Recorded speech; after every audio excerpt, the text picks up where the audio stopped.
jadi makhluk hidup ya, kalau saya boleh katakan makhluk halus ya. Makhluk halus ya. Karena tidak terlihat oleh mata gitu kan, tidak terdengar oleh telinga gitu kan. Tetapi secara saintis kita bisa buktikan di laboratorium bahwa Ngopi di Parmusi, persembahan Parmusi Jawa Barat.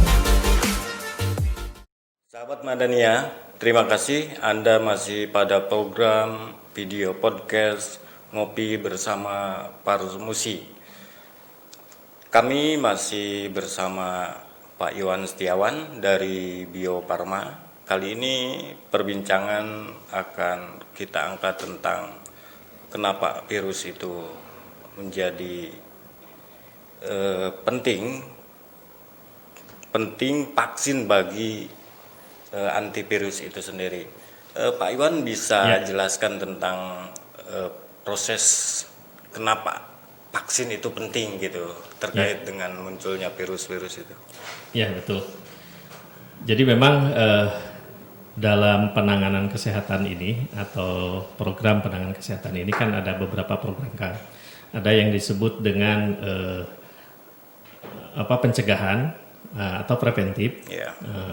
Ada juga yang disebut dengan pengobatan. Ada juga rehabilitatif dan ada juga promotif. Itu berbagai jenis penanganan ini.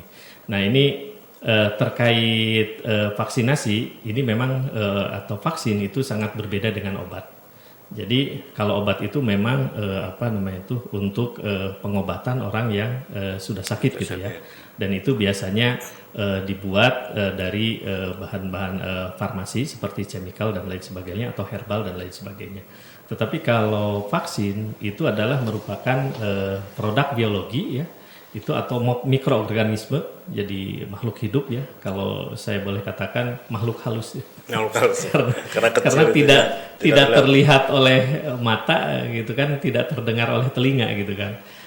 Tetapi secara saintis kita bisa buktikan di laboratorium bahwa makhluk itu ada dan makhluk itu ganas, bisa menyebabkan kita sakit. Itu secara saintis bisa kita buktikan di laboratorium. Itulah yang disebut dengan vaksin sebagai produk biologi dan prosesnya pun atau dalam proses produksinya jauh lebih kompleks daripada pembuatan obat. Karena apa? Karena yang kita buat itu adalah mikroorganisme atau produk biologi, ada yang dimatikan atau ada yang dilemahkan. Jadi produk vaksin ini, pengembangan vaksin ini ada yang kita sebut dengan live attenuated, jadi virus yang kita lemahkan tetapi masih hidup. Tapi ketika dimasukkan ke dalam tubuh tidak menimbulkan sakit, tetapi merangsang kekebalan seseorang terhadap virus tersebut spesifik. Kemudian ketika nanti ada virus yang benerannya masuk ke dalam tubuh, maka tubuh kita akan punya kekebalan. Kan teori sederhananya seperti itu. Kemudian ada juga yang disebut dengan vaksin inactivated. Yakni virusnya yang sudah dimatikan. Sudah dimatikan tetapi ketika masuk juga ke dalam tubuh sama, tidak menimbulkan sakit tetapi malah menimbulkan kekebalan dari orang tersebut. Jadi yang menimbulkan kebal itu, yang nanti akan melawan itu bukan si vaksinnya, tetapi kekebalan yang dirangsang oleh vaksin itu dari tubuh kita. Kalau obat kan langsung dia untuk membunuh bakteri atau penyakitnya. Berbedanya seperti itu. Makanya vaksin ini diberikan kepada orang yang sehat, tidak boleh diberikan kepada orang yang sakit. Dan memang fungsinya adalah untuk pencegahan seperti itu. Nah, oleh karena itu makanya pembuatan vaksin ini menjadi sangat kompleks, jadi high technology, kemudian juga high quality-nya sangat ketat, pemeriksaannya, prosesnya itu sangat ketat. Dari setiap masing-masing proses kita melakukan pembuatan obat ini itu ada khusus kita lakukan pengujiannya. Bahkan setelah kita sampaikan kepada masyarakat, itu pun kita lakukan pengujian yang namanya kita PMS, Post Marketing Surveillance. Kalau obat kan tidak ada. Obat setelah ke masyarakat tidak ada ini. Tapi kalau ini bahkan kita ada yang namanya Komnas KIPI, itu saking pentingnya ya, namanya kejadian ikutan pasca imunisasi. Jadi kalau orang sehat kemudian divaksin, kemudian nanti ada gejala atau timbul apa, itu kita bisa melaporkan ke Komnas KIPI kejadian ikutan pasca imunisasi. Apakah benar itu disebabkan oleh vaksin atau jangan-jangan ada hal lain. Nah, itu saking ketatnya kan, saking ketatnya dari sisi untuk vaksinasi ini, tetapi dari sisi manfaatnya dia itu adalah untuk mencegah dari penyakit yang spesifik dan biasanya penyakit yang berat itu. Nah, oleh karena itu makanya karena ini pencegahan, biasanya kan orang yang sakit belum terjadi apa-apa, pentingnya itu tidak terasa. Tidak terasa kan? Ya, kan pencegahan itu biasa ya. Kalau orang sudah sakit, dikasih obat apapun asal dia yakin biasanya tidak ada pernah protes. Tetapi ini mah akan tidak sakit apa-apa, tetapi mencegah sesuatu yang belum terjadi. Kan seperti itu. Ini biasanya merasa tidak penting, padahal jauh lebih efektif dan jauh lebih murah. Contoh sederhana kan. Contoh sederhana, mohon maaf, misalnya penyakit hepatitis B ya, misalnya. Itu kalau sudah kena penyakit hepatitis B, apalagi itu sudah sirosis, kita sama-sama tahu ya, itu kalau sudah kena seperti itu kan tinggal dalam tanda petik kita hanya menunggukan, padahal itu bisa dicegah. Sekarang yang ada di balita, yang ada di masyarakat, untuk balita itu setiap tahun ada beberapa bayi yang tidak tertolong, misalnya dia meninggal, yang sebetulnya itu bisa dicegah dengan vaksinasi. Itu dengan pencegahan. Tetapi karena belum terjadi, orang biasanya merasa ini tidak penting gitu loh. Padahal lebih murah, lebih efektif. Kan ada peribahasa mencegah lebih baik daripada mengobati kan, harusnya itu bisa dipahami secara komprehensif gitu kan. Nah, Pak Iwan boleh bertanya nih. Yang pertama tentang vaksin ya, tentang proses vaksin. Tadi kan dari mikroorganisme itu ya. Nah, vaksin itu harus ada virusnya dulu, baru kita bikin vaksin atau bagaimana satu itu. Yang kedua itu vaksin itu seringkali kan dilakukan di masa-masa usia 3 tahun ke bawah gitu. Apa tidak ada misalnya vaksin untuk pencegahan ini di usia dewasa segini ya? Yang pertama tentunya memang vaksin ini karena berasal dari mikroorganisme yang menyebabkan penyakit itu, tentunya adalah vaksin itu berasal dari bibit yang menyebabkan penyakit itu. Misalnya saya kasih contoh polio atau hepatitis ya. Nah, itu adalah virus polio. Virus polio yang menyebabkan polio. Kemudian si virus itu kemudian kita jinakkan, kalau yang live attenuated ya, kemudian kita jinakkan. Nah, itu namanya seed atau bibit. Bibit itu. Nah, bibit itulah yang kita jadikan untuk bahan vaksin.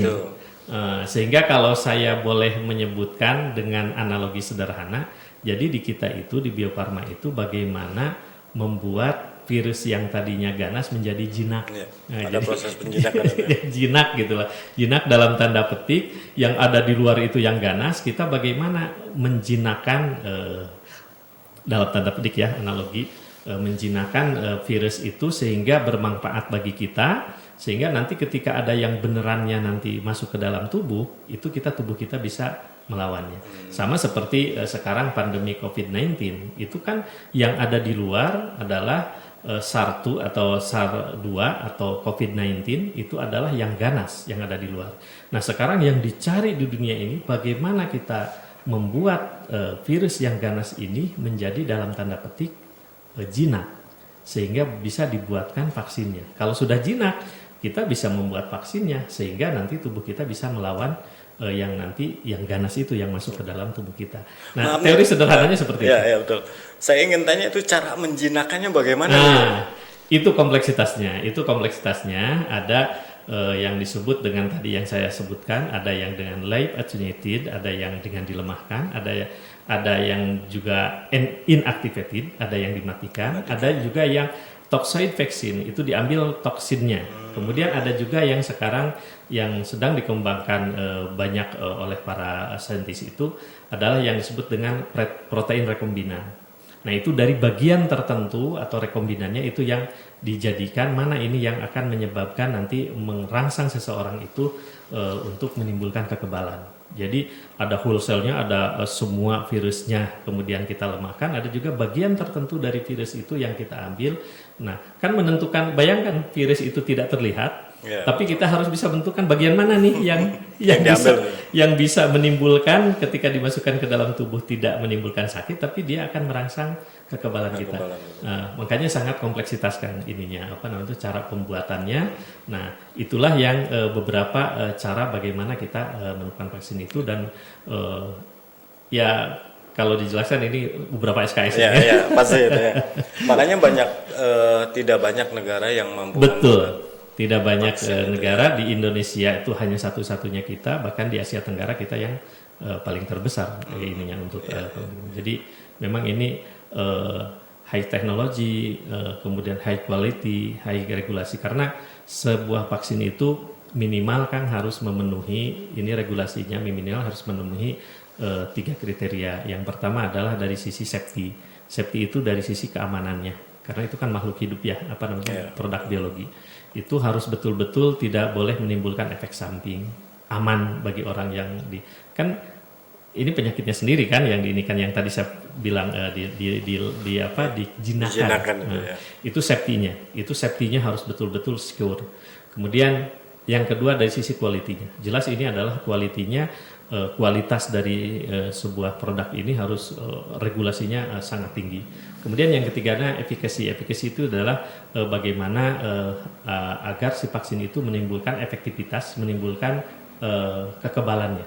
Bagaimana dia menimbulkan protektif bagi si orang yang menggunakan vaksin itu. Jadi minimal 3 ini yang harus dipenuhi syarat dari sebuah vaksin. Ya. Itu yang pertanyaan kedua tadi Pak Iwan. Ya. Itu kan rata-rata di usia masih bayi gitu. Ya. Pertama memang dari sisi usia, meskipun sekarang vaksin itu kan ada yang untuk usia memang balita ya, usia baru lahir, kemudian ada yang vaksin dewasa juga ada. Sekarang sudah ada. Dewasa ada. Kayak meningitis untuk yang umroh kan itu untuk dewasa. Nah, kenapa bayi lebih rentan terhadap? Karena mereka belum terpapar. Artinya secara alami dia tidak punya kekebalan dalam tubuhnya, sehingga dia harus dibantu dengan vaksinasi agar cepat dia tumbuh kekebalannya sebelum dia terpapar dengan penyakit. Memang betul kan, yang namanya kekebalan itu ada 2. Ada yang disebut dengan kekebalan alami. Apa kekebalan alami?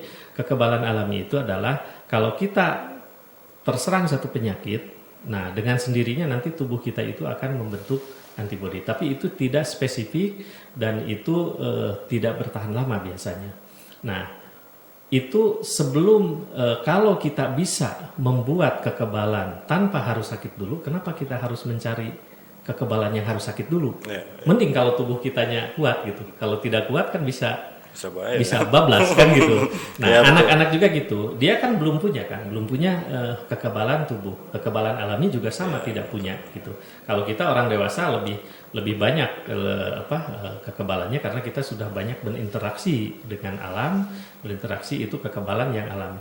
Tetapi untuk vaksin-vaksin tertentu ini yang disebut dengan kekebalan yang spesifik. Nah kekebalan spesifik itu apa? Kekebalan dari penyakit yang khusus. Misalnya taruhlah anak itu dikasih vaksin hepatitis B, dia akan spesifik terhadap penyakit itu, penyakit hepatitis. Nah misalnya BCG, misalnya polio, kemudian ada campak, ada difteri, pertusis dan tetanus dan seterusnya. Itu adalah spesifik terhadap penyakit tersebut yang dimasukkan sesuai dengan vaksinnya. Dan itu di alam, kalau nanti di alam dia terkena, dia sudah kebal gitu kan. Jadi artinya jangan sampai kita menunggu untuk kebal tuh harus sakit dulu baru kebal kan gitu kan. Itu secara secara saintifik dan itu bisa dibuktikan dan bisa diukur kan. Bisa diukur. Ya? Bisa diukur. Akan misalnya saya ingin tahu apakah saya punya kekebalan terhadap hepatitis atau tidak. Akan bisa diperiksa di laboratorium apakah saya punya kekebalan itu atau tidak gitu. Nah, itu kan artinya spesifik ininya kekebalannya. Ya, kekebalannya. Jadi memang untuk anak-anak yang balita itu lebih banyak dia dikasih ininya daripada yang orang dewasa. Tapi sekarang orang dewasa juga ada. Karena kekebalan itu kan tidak seumur hidup. Seumur hidup tergantung dari vaksinnya ya.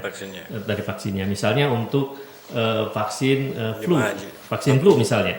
Vaksin flu itu dia hanya 1 tahun. Untuk meningitis dia misalnya 2 tahun. Makanya kalau akan mau umroh tahun ini divaksin misalnya, tahun depan umroh lagi itu biasanya tidak divaksin lagi. Untuk meningitis 2 tahun. Ya. 2 tahun itu punya kekebalannya. Itu nggak bisa diperpanjang waktunya misalnya. Bisa itu namanya dengan di booster. Ya artinya akan harus divaksin lagi gitu ya. Setelah 2 tahun itu namanya di booster lagi. Yang flu juga seperti itu. Nah, yang flu itu kan salah satunya adalah kenapa flu itu sangat perlu? Sebetulnya flu itu kan paling mudah untuk untuk menularkan. Orang menjadi tidak produktif ya, meskipun mungkin jarang ya orang yang meninggal karena flu seperti biasa, tetapi tidak akan produktif kan? Artinya dalam setahun sedikit-sedikit alasan tidak masuk kerja karena flu gitu kan. Nah ini kalau dengan vaksinasi kalau sudah divaksin kemudian dia masih alasan tidak masuk kerja karena flu perlu dipertanyakan gitu. Itu kekuatannya berapa tahun? 1 tahun. 1 tahun. 1 tahun untuk vaksin flu ya. Vaksin flu itu seperti itu. Dan itu harus di mana itu Nah untuk vaksinasi ini memang kita tuh tidak bisa sembarangan untuk tidak bisa seperti obat. Misalnya beli ke apotek kemudian disuntikan sendiri, meskipun vaksin itu kan ada yang lewat oral, ada yang seperti polio ditetes, kemudian ada juga yang lewat suntikan.